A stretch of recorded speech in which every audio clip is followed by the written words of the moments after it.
We're doing, text me where I need to go. I'm gonna come back. Oh.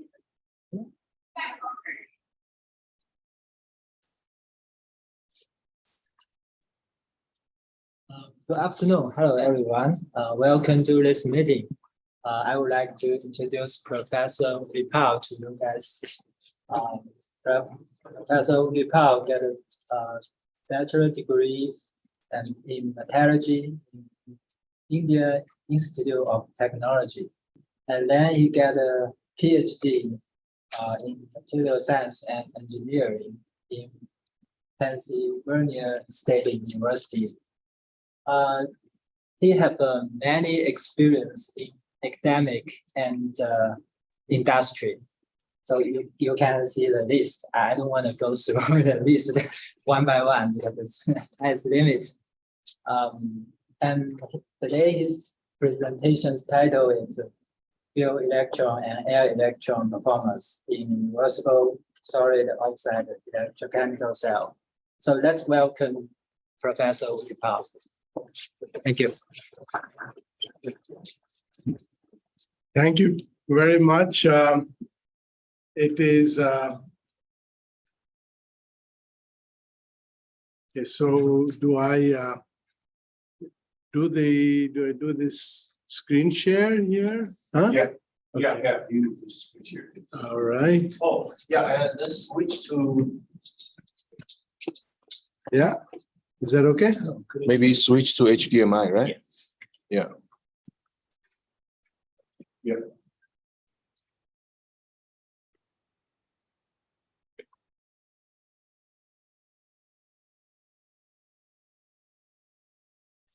Give me pointer option. Okay. All right. All right. I'm all set. So thank you for inviting me to come here and make the presentation.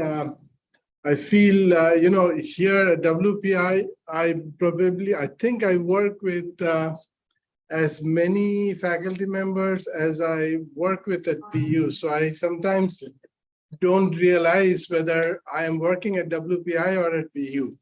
So thank you again. And I have to apologize because I'm going to be using the same slides that I used at TMS.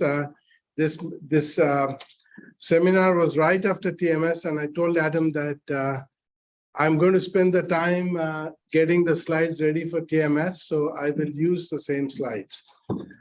All right, so I'm going to start with the fuel electrode in the solid oxide electrochemical cells. The co-workers on the project are the co-PIs on the project are Professor Basu and Professor Gopalan. The students working on the project are listed here: John, Emily, Jillian, and Aisha. So I'm going to first start with the challenge of the renewable energy, right? So if you look at the energy demand curve, you see that during the daytime, you have a certain energy demand from the grid. And around 9 a.m., the renewable energy becomes available because you have the sun's energy and all that. And so the demand from the grid actually goes down. And in the evening, again, the renewable energy is not available, so the demand from the grid goes up. And as the renewable energy, the fraction of the renewable energy as it increases, this duck curve is going to go deeper and deeper. So in order to maintain a steady demand from the grid, we need to be able to store this renewable energy when it is available, and then be able to use it when the renewable energy is not available. So if we can store the renewable energy around here, we can sort of flatten this demand curve. So that's the idea. So to overcome this challenge, we think one option would be to use a reversible solid oxide electrochemical cell. When the renewable energy is available, you could use it as an electrolyzer. You can electrolyze the steam and you can get the hydrogen, which can be stored. And when the renewable energy is not available, one can reverse this electrolyzer and operate it as a fuel cell, and you can regenerate the electrical energy. So the round trip efficiency of this system is over 70%. So it's pretty good. So as far as the solid oxide fuel cell is concerned, the research has been going on since the 70s, and this technology is relatively mature. There are companies that are making solid oxide fuel cells like Bloom Energy.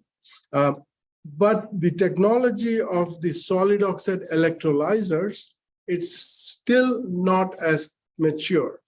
For the electrolyzer, we have limited material selection. Specifically, if you want to use the same device as an electrolyzer and a fuel cell, the options are quite limited.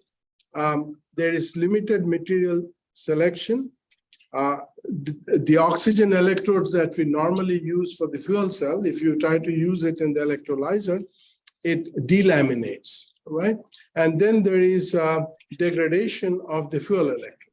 So I'm going to talk about, the first part of the talk is going to be on the fuel electrode degradation. It's a major degradation that takes place in the electrolyzer.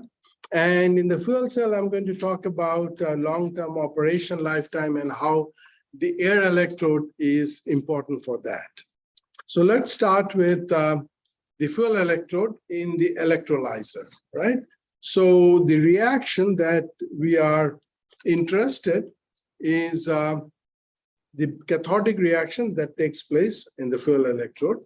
The steam is reduced to generate the hydrogen, and the oxygen moves to the air electrode, and we get oxygen gas. So here is a schematic of the solid oxide electrolysis cell. So you have in the fuel electrode, you have steam that is reduced to produce the oxygen ions, and the oxygen ions, they migrate through the electrolyte, and they are oxidized at the air electrode. Okay, so that's how you'd store the hydrogen that is generated. Now, if you look at the specifics of the reaction, you can see that in the fuel electrode, we use nickel, which is an electronic conductor. We use yttria stable zirconium powder. It's a composite of nickel and yttria stable zirconia. And the yttria stable zirconia is an oxygen ion conductor. And through the pores, you have molecular gas diffusion. And so this electrochemical reaction that takes place, you can see there's an ion involved, there is an electron involved, and the gas migrates. So you have molecular gaseous species. So this reaction takes place at the triple phase boundaries, okay? And the same thing happens in the oxygen electrode side, where you have an electronic conductor, an ionic conductor, and the reactions that take place, the electrochemical reactions take place at the triple phase boundary, involving the electronic phase, the ionic phase, and the gas phase.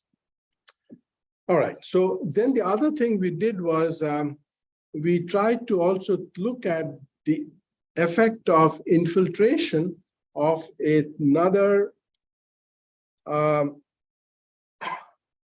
mixed ion conductor that conducts both oxygen ions and electrons, the impact on the performance of the fuel electrode. And this will become clear as I show the results.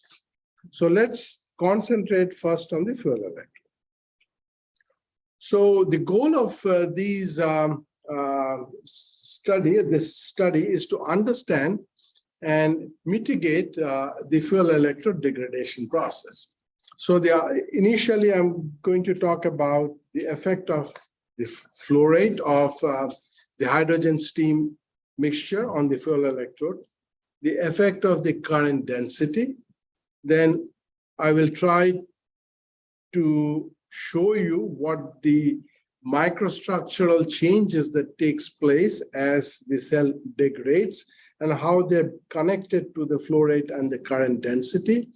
And we will do, and we will also talk about the effect of the GDC or gadolinium doped ceria infiltration on the performance of the fuel electrode. So this gadolinium doped ceria is an oxygen ion conductor and an electronic conductor. So it's a mixed ionic electronic conductor. So here is the schematic of this setup. So the cell, the electrolyzer is sandwiched between two isolated compartments. In the bottom, we have the air electrode. In the top, we have the fuel electrode. The air electrode has air supply, and the fuel electrode has hydrogen steam supply. And this is a cross section of the cell where we have the yttria stabilized zirconia nickel, which is the fuel electrode, the electrolyte, the air electrode, which is neodymium nickelate with neodymium doped with ceria doped neodymium doped ceria, and then the current collector is neodymium nickelate. So we are going to concentrate on the fuel electrode. So the first set of experiments that we did was we ran the electrolyzer at a constant current of -1 amp per centimeter square. And the gas that we used on the fuel electrode side was 50% hydrogen and 50% steam. And on the air side, obviously, we have air, and we monitored the cell potential. So if the cell potential were to decrease at this current density, it would imply that the cell is improving. And if the cell potential is increasing at this current density, it would imply that the cell is degrading. Okay, so let's look at the effect of the performance. This is the cell potential as a function of time. And you can see that for 100 standard cubic centimeter per minute of this gas, the cell potential initially drops a little bit, meaning that the cell is improving. And then you can see that the cell starts to degrade. And then it sort of stabilizes, okay? And we see a very similar effect as a function of the flow rate. But the interesting thing is that by increasing the steam flow rate, what we see that the initiation of the performance degradation is actually delayed, okay? And when this flow rate is less, the performance degradation starts early on. And then we also, after 24 hours operation, I mean, this we operated for close to 500 hours. But every 24 hours, we stop and we look at the electrochemical impedance. We do an electrochemical impedance spectroscopy, and we do an IV measurement following the performance of the cell as a solid oxide fuel cell and an electrolyzer. And then we resume the electrolyzer test, okay? So when we did the electrochemical impedance spectroscopy, we can split the losses between the ohmic and the polarization loss. We see that the ohmic loss is stable. The ohmic loss does not change, but the polarization loss, it follows the degradation process. So initially it is improving, so the polarization loss drops, and then when it starts to degrade, the polarization increases, and then it stabilizes. And the same trend we see for all the things. So the bottom line is that as the flow rate increases, the degradation is delayed. So the theory that we have is that The higher flow rate implies that we are providing higher steam supply. And this results in more adsorbed steam species on the surface of the nickel. So this nickel surface has adsorbed oxygen, and along with that, we have this adsorbed steam species. And when we start electrolyzing it, we remove this adsorbed steam species, making this nickel surface clean. And when the nickel surface becomes clean, that's when it starts to modify and starts to degrade, okay? So that's the theory. So if we can retain this adsorbed species longer, that's the idea. If we can retain this adsorbed species longer, we can delay this degradation process. So then we also looked at the DRT analysis of the electrochemical impedance data, where we are monitoring the frequencies and looking at the resistance of this process at a particular frequencies. And each frequency peak actually indicates an electrode process. So here you can see that this P4 peak, P4 and P5 is associated with the fuel electrode. And when the degradation starts, the P4 peak, it increases. And we see the same thing with the 100 standard cubic feet per minute or standard 200 SCCM, 300 SCCM. So the degradation, when the degradation starts, the P4 peak increases, the P5 also increases. So the P4 and P5 peaks are related to bulk and surface diffusion processes in the fuel electrode, which are again related to this nickel surface modification, the theory that we are proposing that once this adsorbed steam species are clean, the nickel surface begins to change, to modify, and it impacts this surface diffusion process. So then next what we did was we have the same experiment, but the current density that we are applying is half of what we applied earlier, minus 0.5 amps per centimeter square, as opposed to 1 amp per centimeter square. So here you can see that this is for 300 SCCM, and this is again for 300 SCCM, but at a lower current density. So when the current density is lower, we are removing this adsorbed steam species on the nickel surface at a slower rate. And it takes longer for the nickel electrode to be bare. So you can see because of that, the degradation is delayed. And once the nickel surface is clean, the nickel surface begins to modify, and we have the degradation. So at half the current density, the initiation of cell performance degradation takes twice as long. Lower current density, it delays the surface modification of the nickel electrode because adsorbed steam species on the nickel surface stays longer and they are removed at a lower rate.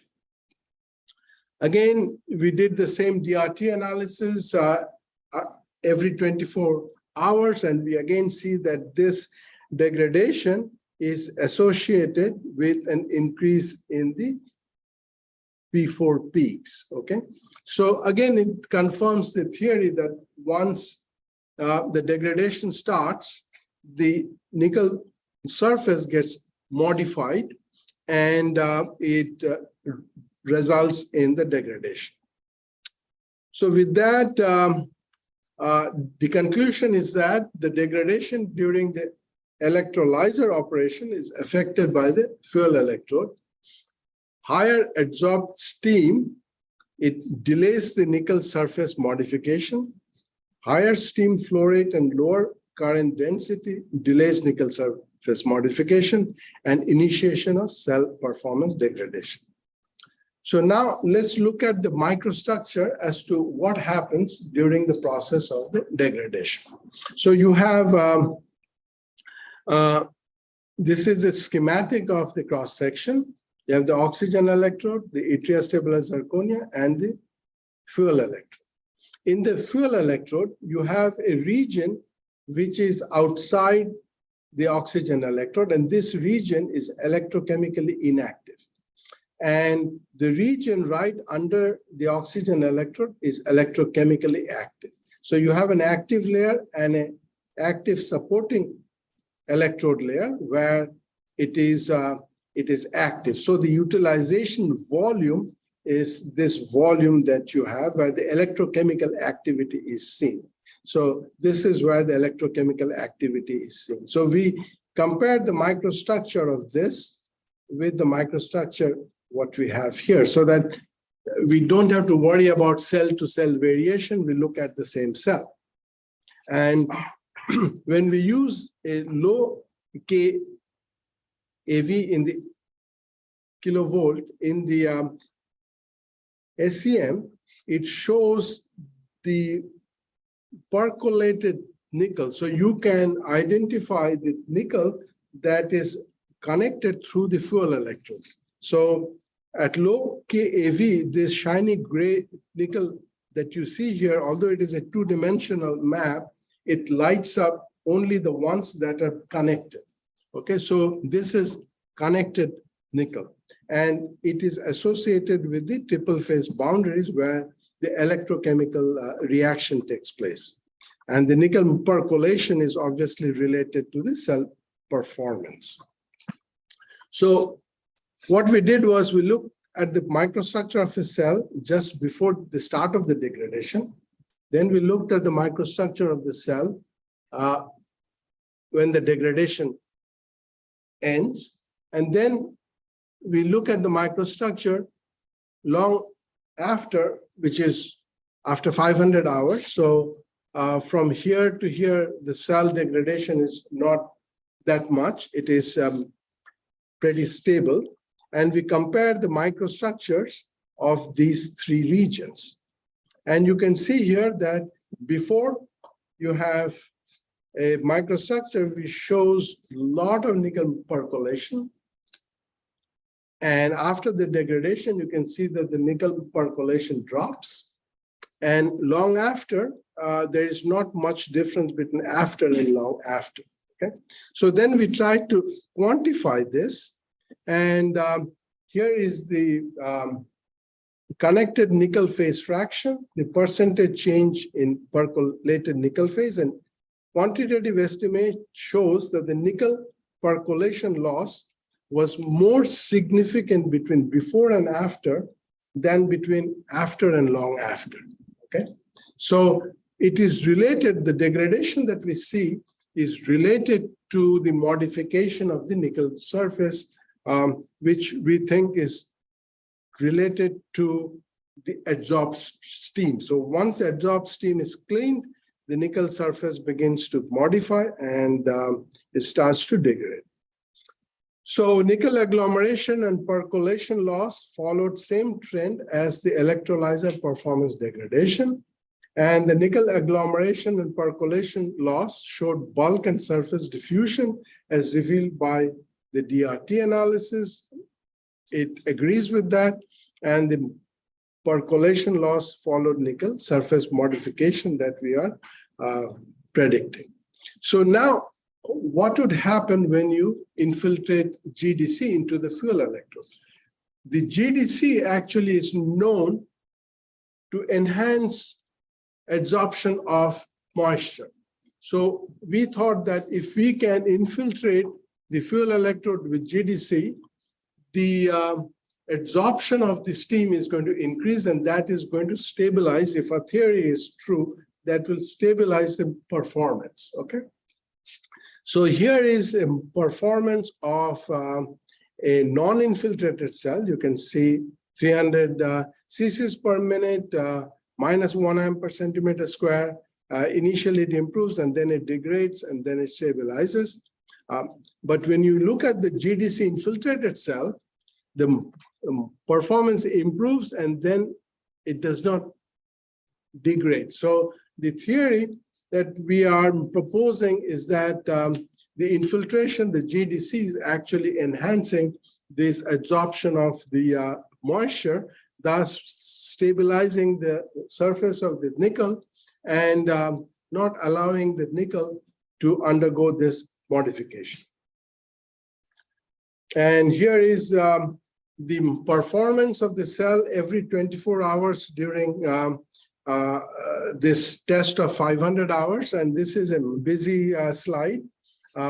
This is the performance of the solid oxide fuel cell. And in this region is the performance of the electrolyzer every 24 hours. So non-infiltrated cell versus the GDC infiltrated cell up to 500 hours. What we see that in the non-infiltrated cell, the fuel cell performance improved by 11%, but the electrolyzer performance degraded by 10%, okay? But when we infiltrated with the GDC, the fuel cell performance improved by 15%, and instead of the electrolyzer performance degrading, it actually improved by 4%. So this theory about this GDC acting as an enhancer for the moisture absorption and preventing the nickel surface modification seems to hold. Again, if you look at the DRT analysis between the non-infiltrated and the infiltrated cell, you can see that in the non-infiltrated cell, the P4 peak increases, and in the GDC infiltrated cell, the P4 peak does not really increase, okay? So this theory of the P4 peak related to bulk or surface diffusion of the fuel electrode seems to also hold. So with that,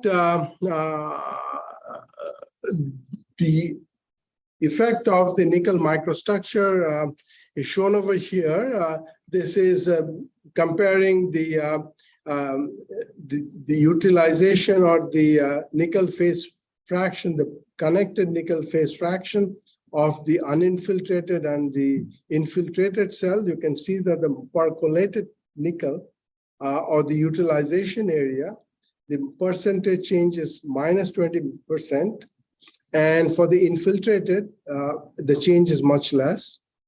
And the coarsening of the nickel particle, for the uninfiltrated, it is 12.38. And for the infiltrated, the coarsening is much less.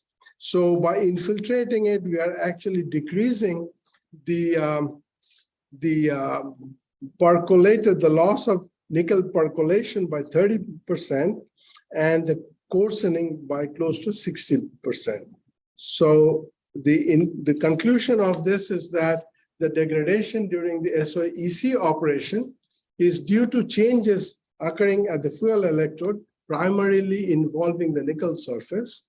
The cell performance is actually dictated by the adsorbed steam species on the nickel surface, which is dependent on the steam flow rate. Higher the steam flow rate, higher is the adsorbed species, and lower the current density, the longer is the residence time of the steam species. And the nickel surface modification that takes place results in the nickel agglomeration, loss of the nickel percolation, which results in lowering the bulk and surface diffusion, and also the triple phase boundaries where the reduction reaction takes place, and it relates to loss in performance. By GDC infiltration, it results in enhancing the steam adsorption, which stabilizes the nickel surface and results in much lesser loss in nickel percolation and agglomeration of the percolated nickel. All right, with this, I will move on to the air electrode presentation.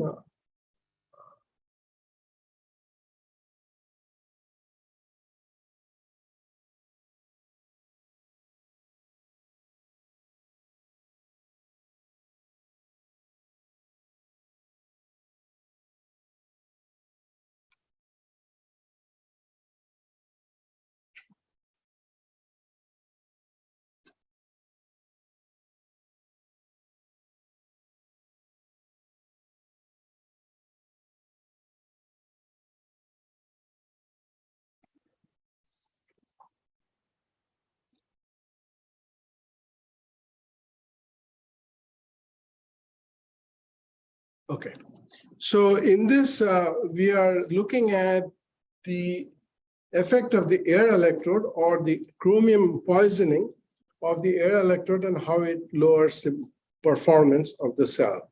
So again, my co-PIs on the project are Professor Gopalan and Professor Basu, and the students working on the project are Michelle Zikwan. So the project, here is an outline of the talk, and then I am going to, the objective is optimizing the in situ operating, develop an optimization strategy where we can clean the air electrode of the poisoning deposit that we have. Okay, so here is a schematic of the solid oxide fuel cell. This is the fuel electrode, which is nickel yttria stabilized zirconia. Here is the dense yttria stabilized zirconia electrolyte. Here is the porous cathode. And then we have an interconnect, which connects the cathode of one cell to the anode of the next cell. And this interconnect is an iron chromium alloy. And the balance of plant also contains this iron chromium alloy. When you have air and moisture on the cathodic side, you have the chromium vapor species are formed from this alloy, which are hexavalent in nature. They get transported into the cathode and they start depositing in the cathode. And this deposit actually depends on the type of the air electrode that we are using. So in this presentation, I'm going to talk about the strontium doped lanthanum manganite air electrode, and which are essentially electronic conductors. And we have mixed that strontium doped lanthanum manganite with the yttria stabilized zirconia electrolyte. So what happens is that these hexavalent chromium species, they migrate and then they get reduced to trivalent chromium species when the solid oxide fuel cell operates and starts to deposit it as a trivalent chromium oxide, which is a Cr2O3 deposits.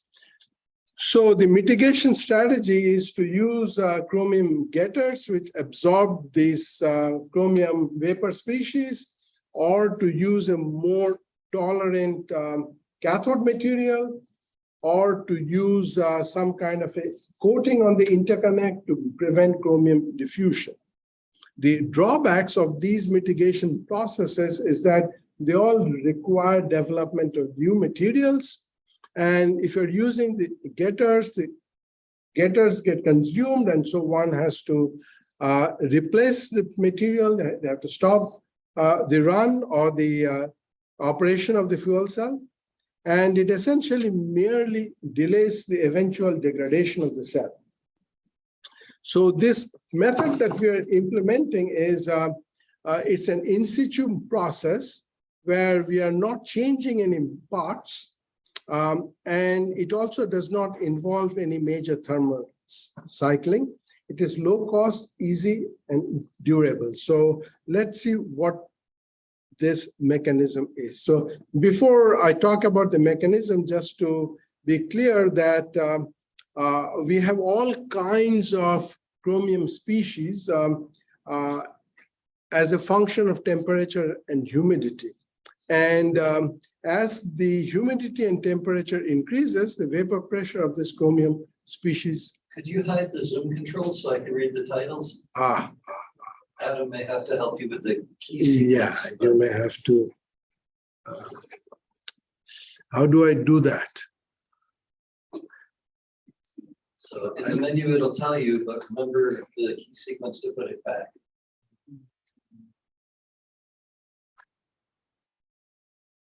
So Adam, in the more menu, there should be an option, hide controls. I hide video. Hide floating meeting controls. All right. All right. Okay, great. Thank you, Bob. So the chromium vapor species, the vapor pressure increases with humidity and temperature, as you can see out here.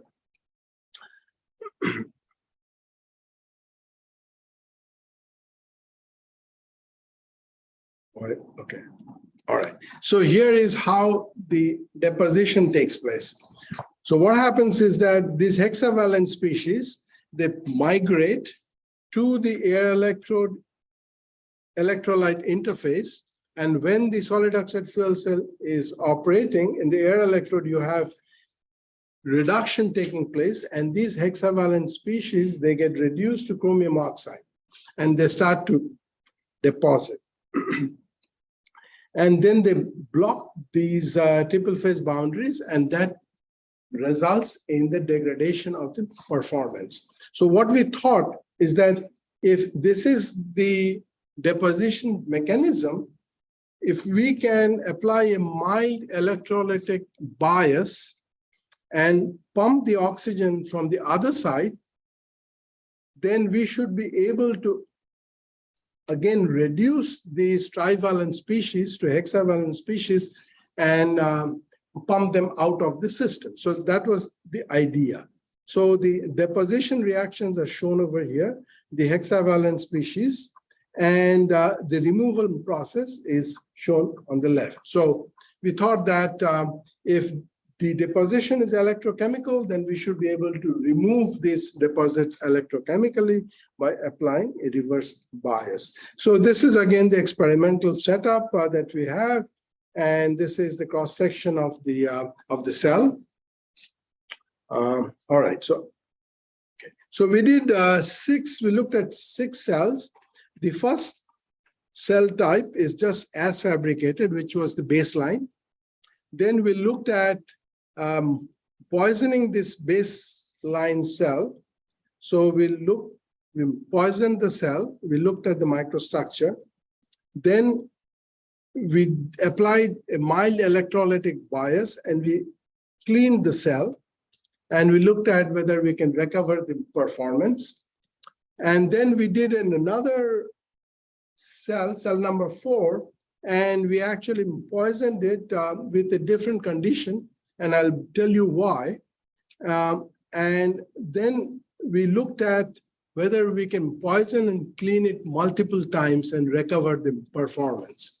And then finally, we looked at a cell where we did not poison, but we cycled it multiple times, similar to what we did here, to see whether the cycling has any effect on the performance. So here is cell 2, which is the baseline poisoning. Initially, we stabilized the cell. We used 2% humidified hydrogen. And in the fuel electrode, in the air electrode is dry air. We operated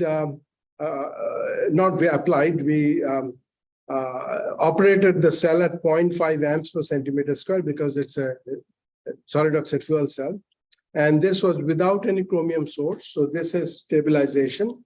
Then we poisoned the cell by introducing 5% humidity in the air, left the fuel electrode at 2% humidified hydrogen, operated the cell, and this is with the chromium source. And then after every stage, we took an IV, and we did an IV measurement, and we also did electrochemical impedance spectroscopy.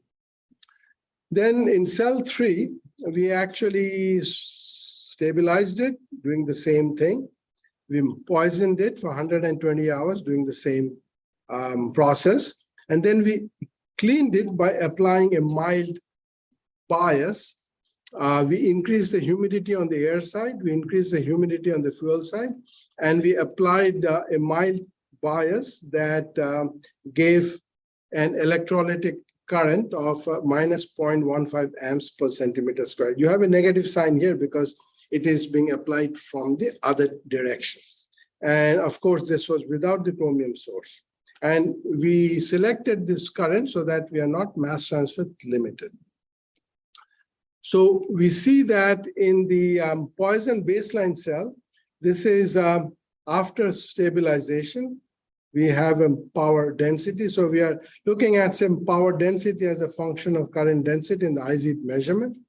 We look at after stabilization, we have a maximum power density of 0.75 watt per centimeter square. Then once we poison it, the power density drops to 0.4 watts per centimeter square. So we have a 46% drop. Then we looked at cleaning the cell. So we have this cell 3, we stabilized it. The power density is 0.71. We poison it here. The power density is 0.43 watts. So there's a 40% drop similar to what we have here.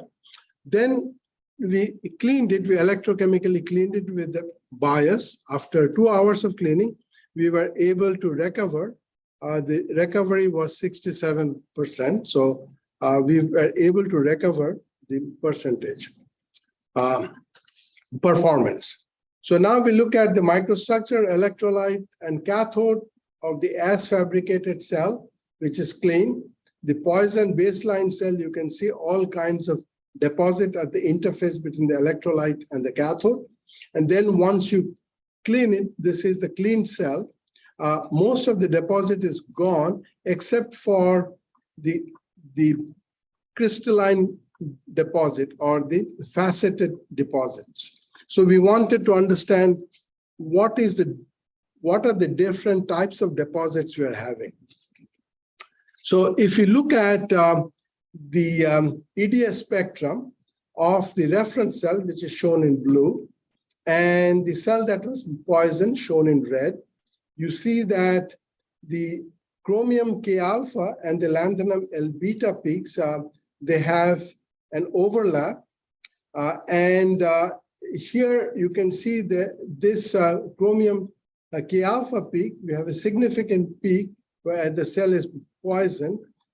However, we also have an overlap of the manganese K beta peak, and you see that there is no increase in the manganese K beta peak for this spectrum, for the cell that was poisoned, which means that this deposit that we see here is mostly chromium oxide.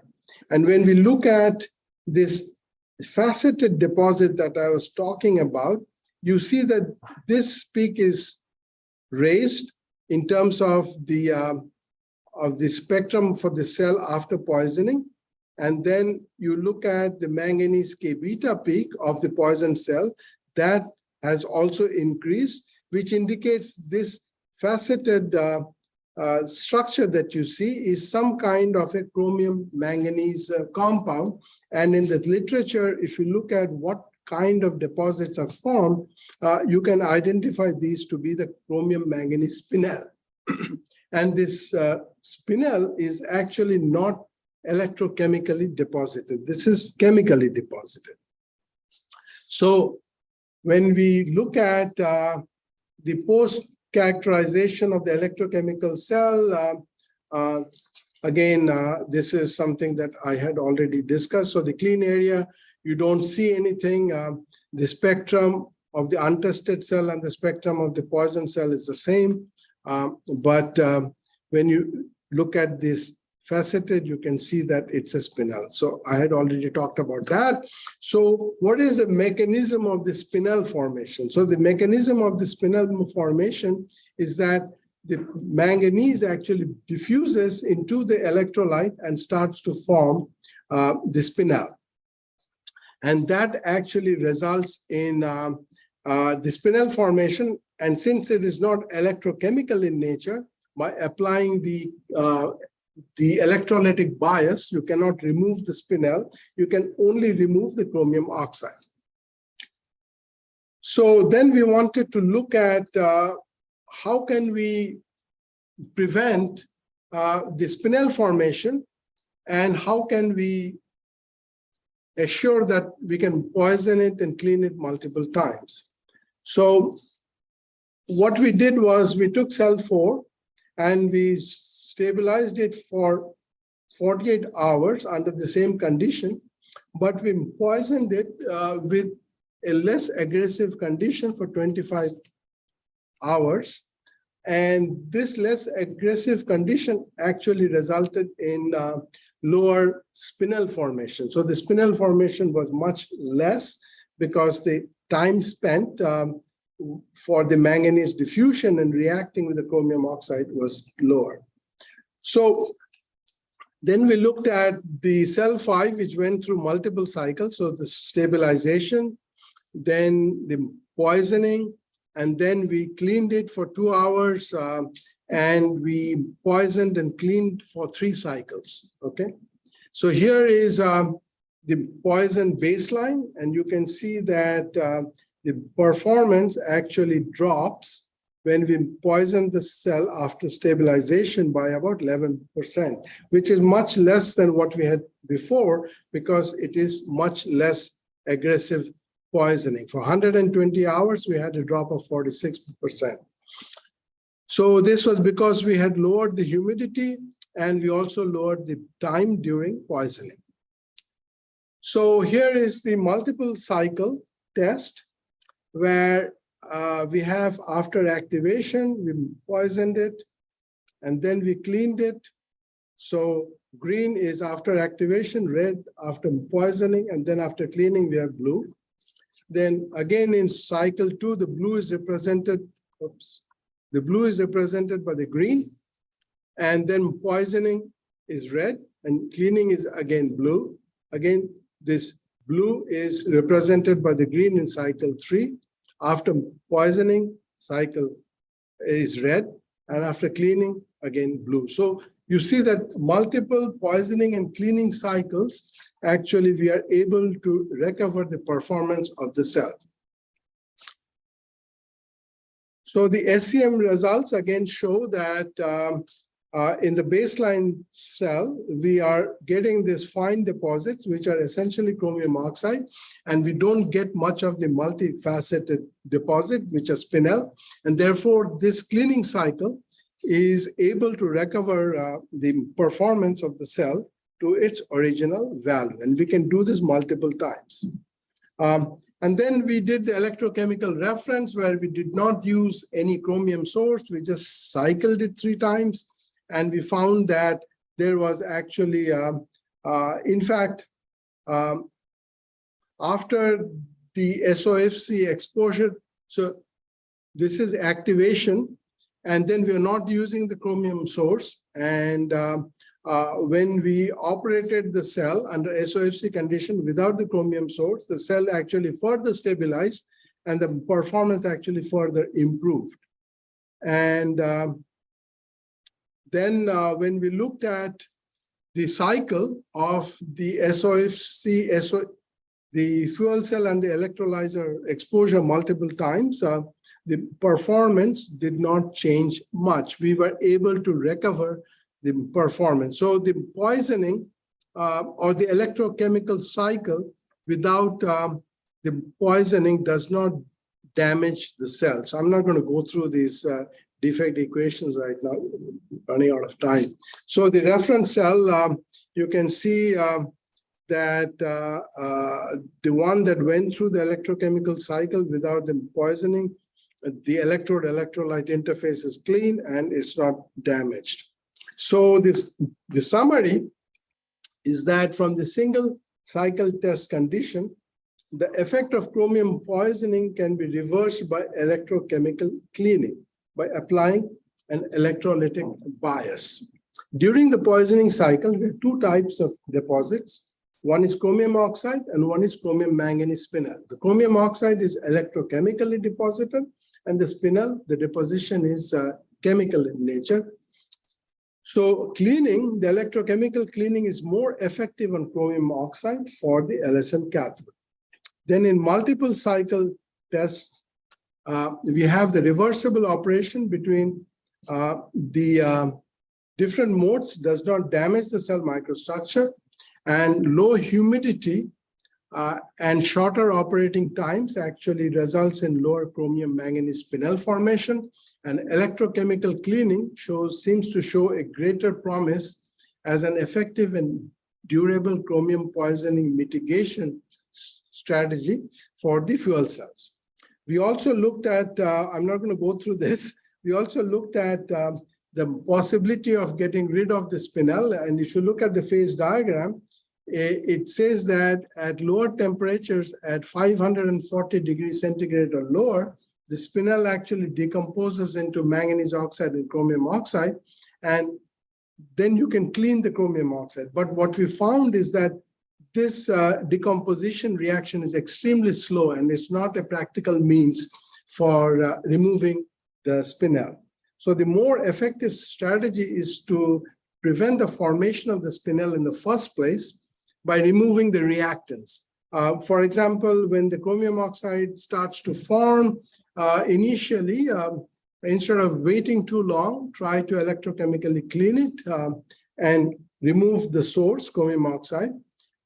And if you apply a GDC barrier layer between the air electrode and the yttria stabilized zirconia, this GDC or the gadolinium doped ceria is a diffusion barrier layer for the manganese from the air electrode to get to the electrolyte and then diffuse and react with the chromium oxide. So this barrier layer is also going to help in preventing the spinel formation. So with this, I'm going to stop here. I've already taken a lot of time. Thank you.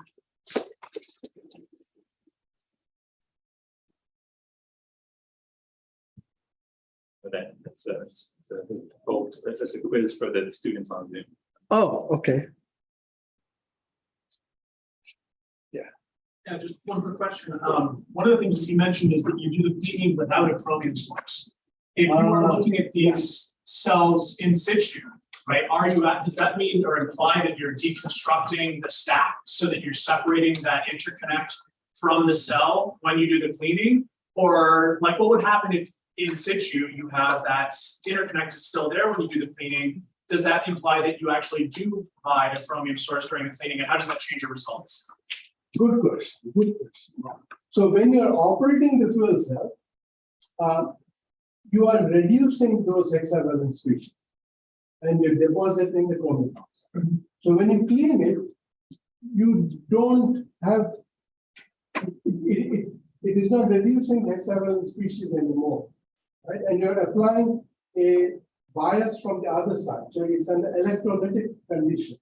So you're not reducing the hexavalent species, but you're oxidizing the trivalent chromium species that is already deposited.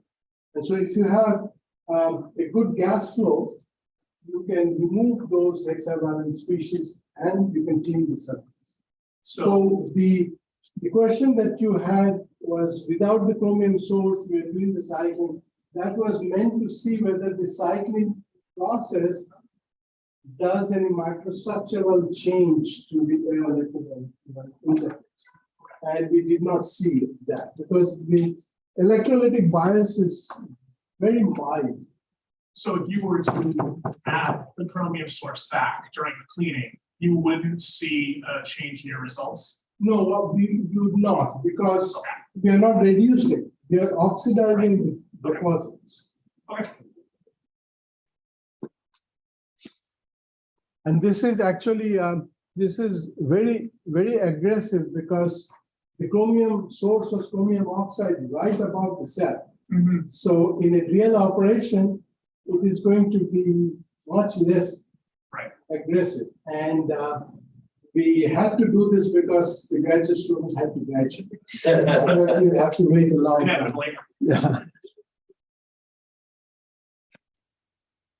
Since the exchanges, ion exchanges are taking place, charge exchanges taking place across the surface, and cleanability is an issue. Are there topographically related phenomena here? It would serve, so these reactions, so since the lanthanum, strontium or lanthanum manganite is an electronic conductor, and it is taking place at the triple phase boundaries. But if you're using a different type of electrode, for example, if you're using some cobalt types, lanthanum, strontium lanthanum cobaltites, which are mixed conductors, where it would react even on the surface because it's a mixed conductor. So for those electrodes, the deposition does not take place at the air electrolyte interface, but takes place at the surface. So depends on the property of the air electrode, the location of the deposits will change. I don't know if I've answered the question. Thank you. Right, it sounds like there are people waiting outside to use the room, so I think Oh, we'll okay. have to end here. But, so can I speak here?